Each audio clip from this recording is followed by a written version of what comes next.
દોસ્તો, મારી ગુજ્જુની મોજ ચેનલમાં આપનું સ્વાગત છે। આજના વિડીયોમાં આપણે વાત કરવા જઈ રહ્યા છીએ કાજલબેની બા આજે તેમના ઘરે જઈ રહ્યા છે। તો દોસ્તો, છોટુ બેબીનું નામ એમને શું પાડી દીધું અને પછી આજે તો કાજલબેની બાને અને દિવ્યાંશને લઈને હોટલમાં ગયા। કઈ હોટલમાં ગયા, તેમને મૂકવા માટે કોણ કોણ ગયું, હવે છોટુ બેબીનું નામ શું રાખી દીધું, કયું રાખ્યું, બધી જ માહિતી મળશે તમને આપણા આ વિડીયોમાં।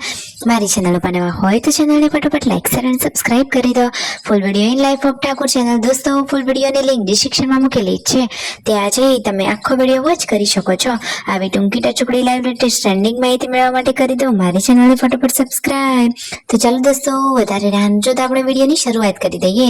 તમે વિડીયોમાં લાઈવ જુઓ કે કાજલબેની બા તો સવારે અહીંયા ચા નાસ્તો બનાવવા માટે લાગી ગયા છે। રસોડામાં શિલ્પા ભાભી, રાકેશભાઈ અને કાજલબેની બા નાસ્તાની તૈયારીઓ કરી રહ્યા છે।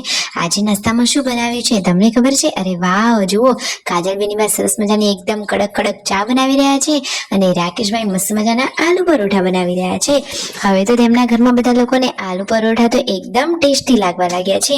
તો સરસ મજાનો અહીંયા નાસ્તો રેડી થઈ રહ્યો છે ને કાજલબેની બા કહે છે કે હવે તો મારે જવું પડશે। તેમના ભાઈઓ, ભાભી, મમ્મી, પપ્પા બધા કહે છે કે બેની બા હવે આવ્યા છો તો થોડાક દિવસ રોકાઈ જાઓ, પરંતુ દોસ્તો શું કરીએ, તેમને પણ દિવ્યાંશની સ્કૂલ ચાલુ છે એટલા માટે રોકાઈ શકાય એવું નથી। બપોરનું જમવાનું પણ રેડી જ થવા આવ્યું છે અને બધા લોકો અહીંયા નાસ્તો કરી રહ્યા છે અને આલુ પરોઠા ખાવાની મજા પડી ગઈ। કાજલબેની બા તો જુઓ તેમના સાસરીએ જવા માટે રેડી પણ થઈ ગયા છે। દિવ્યાંશ વાળા ભાઈ પણ કપડાં પહેરી લીધા છે અને ભાઈઓ કહે છે કે બેની બા 2 દિવસ રોકાઈ જાઓ તો છોટુ બેબીનું નામકરણ પણ થઈ જાય।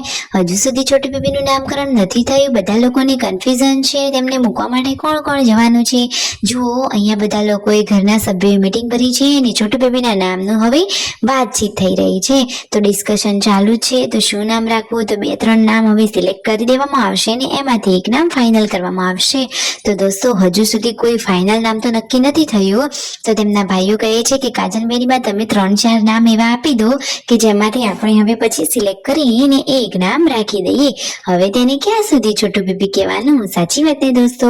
તો જુઓ દિવ્યાંશ ભાણાભાઈને તો ધ્રુવીલ નામ જ બહુ ગમે છે અને અહીંયા જુઓ બધા લોકો ડિસ્કશન કરી રહ્યા છે કે 3-4 નામ અમે ડિસાઈડ કરીએ અને 2-3 નામ ગાઈસ તમે કહેજો, એટલે કે સબસ્ક્રાઈબર આપણે બધા કહીશું।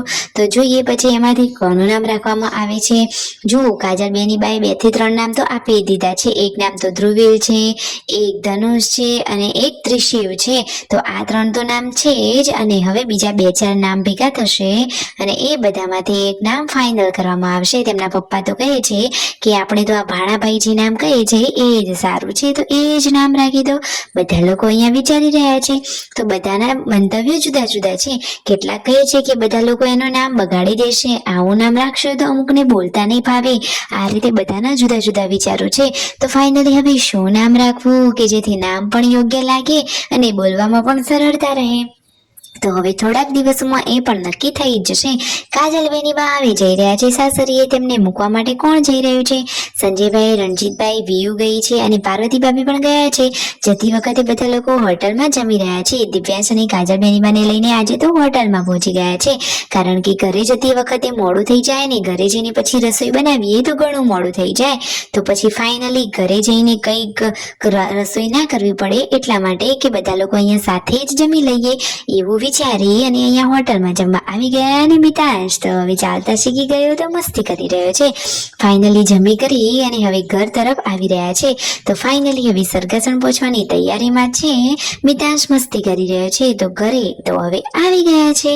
તો જુઓ દિવ્યાંશના દાદીમાં તો એની ક્યારની રાહ જોતા હતા અને પાર્વતી ભાભી આ મિતાંશને રમાડી રહ્યા છે અને તેમના દાદીમાં પણ કાજલબેની બા ફાઇનલી એમના ઘરે આવી ગયા અને બંને ભાઈઓ જઈ રહ્યા છે મૂવી જોવા માટે। મૂવીનો ટાઈમ થઈ ગયો છે અને ફાઇનલી અહીંયા મૂવી જોવા માટે પહોંચી ગયા છે। જોરદાર લોકેશન છે।